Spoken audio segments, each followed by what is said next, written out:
कुछ लोग नॉर्मल हकीमों के पास और इधर उधर जाते रहते हैं और लोग इसको इग्नोर करके लंबा लिंगर ऑन करते रहते हैं। फिर जब किसी ने रेफ़र कर दिया, बड़े हॉस्पिटल चले गए, वहाँ जाके सीटी स्कैन या एमआरआई कराया तो उसमें या रसोली निकलती है या कोई नालियों का गुच्छा निकल आता है। कई दफ़ा अंदर दिमाग में पानी की थैलियाँ बन जाती हैं या कोई रसोली भी हो जाती है। तो उस वजह से खाली बच्चे को फीड पे लगा के या सिरप ब्रूफिन वगैरह दे के, पेन किलर दे के वो इसको चलाते रहते हैं।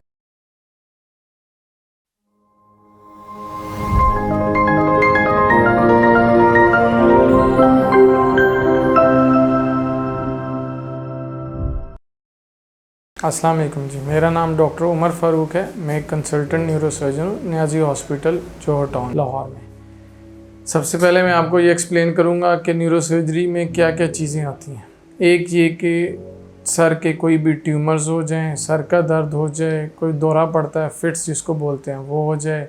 या आपको नज़र आना कम हो जाए, या ब्लरिंग ऑफ विजन हो जाए, या कानों से सुनाई ना देता हो, वो सारी चीज़ें सर दर्द के साथ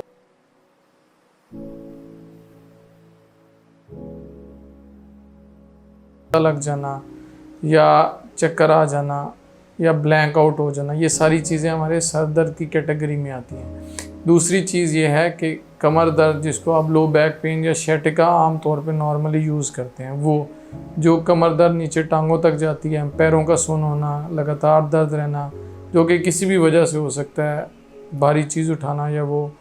या झुकने वाला काम कोई ज़्यादा कर देना, ये सारे मामला उसमें आते हैं। तीसरी चीज़ गर्दन दर्द, गर्दन में दर्द होना, सात बाजुओं तक जाना, बाजू सुन्न होना या नम होना, गर्दन में पेन रहना, शोल्डर्स में पेन रहना लगातार, ये वाली सारी चीज़ें भी न्यूरोसर्जरी की डोमेन में आती हैं। तीसरी चीज़ है एक्सीडेंट और ट्रॉमा, कोई चोट लग जाए, एक्सीडेंट हो जाए, सर फट जाए, क्लॉट बन जाए, किसी किस्म का कोई मसला हो जाए, या कोई छत से गिर जाता है, दरख्त से गिर जाता है, तो मोरे वगैरह कमर के, गर्दन के किसी भी हिस्से के टूट जाएँ जिसकी वजह से निचले हिस्से का फॉलेज हो जाए, ये सारी डोमेन चीज़ें न्यूरोसर्जरी में आती हैं। इनमें सबसे पहले मैं ये कहना चाहूँगा, जो इंडिविजुअल हमारा न्यूरोसर्जरी के ओपिनियन में कि दिमाग का डॉक्टर है, उसमें यह है कि सर में दर्द होना, लगातार रहना, कंटिन्यूसली दर्द रहना, बीच में कभी कभार ठीक हो जाना, या उसके साथ उल्टी आ जाना, आँखों में धुंधलापन आ जाना, दो नज़र आना, ये सारी सर दर्द की डोमेन्स में आती हैं। ये चीज़ें आपने सबसे पहले बिल्कुल लाइट नहीं लेनी, इनको आपने सीरियस लेना है। कुछ लोग नॉर्मल हकीमों के पास और इधर उधर जाते रहते हैं और लोग इसको इग्नोर करके लंबा लिंगर ऑन करते रहते हैं। फिर जब किसी ने रेफ़र कर दिया, बड़े हॉस्पिटल चले गए, वहाँ जाके सीटी स्कैन या एमआरआई कराया तो उसमें या रसोली निकलती है या कोई नालियों का गुच्छा निकल आता है या कुछ भी और निकल आता है। ये दोनों चीज़ें डॉक्टर के लिए भी मसला हो जाती हैं कि आप जितनी देर से आएंगे उतनी रसोली भी बड़ी होगी, नालियों का गुच्छा भी बड़ा होगा, हमारे लिए सर्जरी वाइज भी डिफ़िकल्ट हो जाता है, पेशेंट को मैनेज करना भी डिफ़िकल्ट हो जाता है। तो आप सब लोगों से ये है कि जब भी इस तरह का कोई मामला हो तो फ़ौरन न्यूरोसर्जरी वालों से कंसल्ट करें। दूसरी चीज़, जो कमर का दर्द होता है, आप नॉर्मली कोई घर में काम करते हैं, कोई भारी चीज़ उठा ली, कोई हैवी ऑब्जेक्ट उठा लिया, या कोई झुकने वाला काम ज़्यादा कर लिया, या जो लोग कंटिन्यूस ड्राइविंग करते हैं बाइक पे, गाड़ी पे, उन लोगों के लिए भी ये है कि अगर उनके कमर से दर्द नीचे टांगों तक जाता है और पाँव का हिस्सा कोई सुन्न हो जाता है तो वो इस चीज़ को लाइट ना लें, वो खाली दवाइयों पे, मसल रिलैक्सेंट्स पे ना रहें। वो कोशिश करें कि न्यूरोसर्जरी वाले के पास हैं, अगर वो एग्जामिन करेगा, उसको लगेगा तो वो सबसे पहले एक्सरे या फिर उसके बाद एमआरआई कराएगा। उससे पता लगेगा कि आपके हराम मगज़ में किन दो लेवल्स पे या कौन से लेवल में मसला है और उसके हिसाब से उसकी ट्रीटमेंट करेंगे।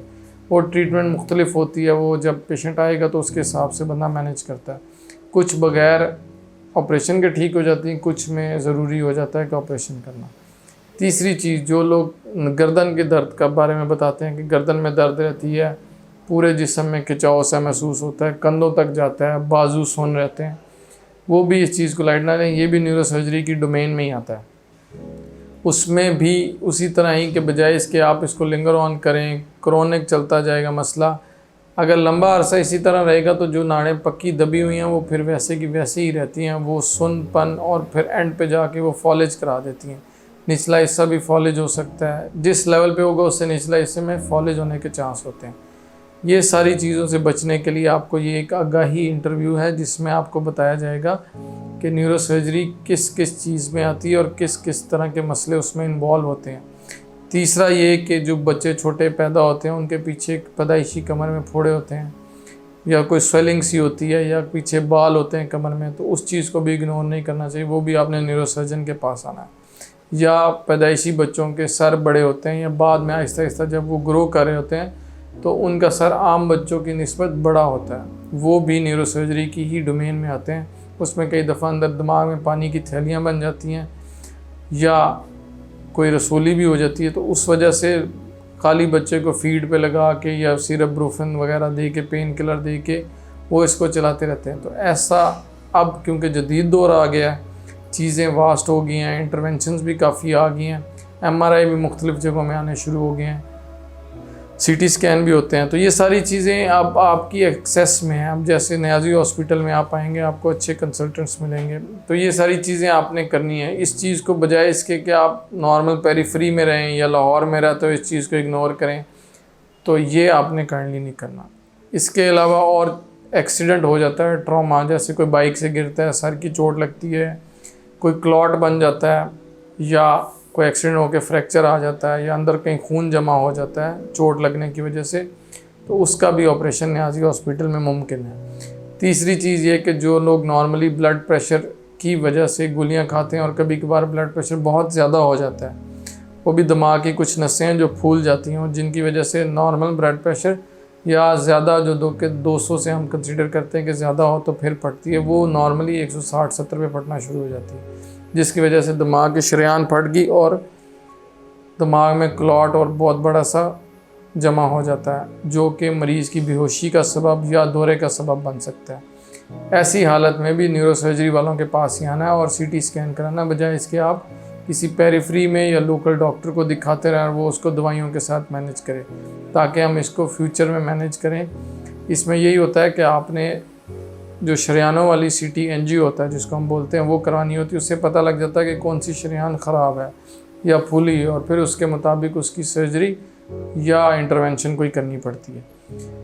यही सारी चीज़ें न्यूरोसर्जरी के डोमेन में आपको बताने का मकसद यही है कि इस बारे में थोड़ी सी आपको आगाही हो जाए। बहुत शुक्रिया, जज़ाकल्लाह।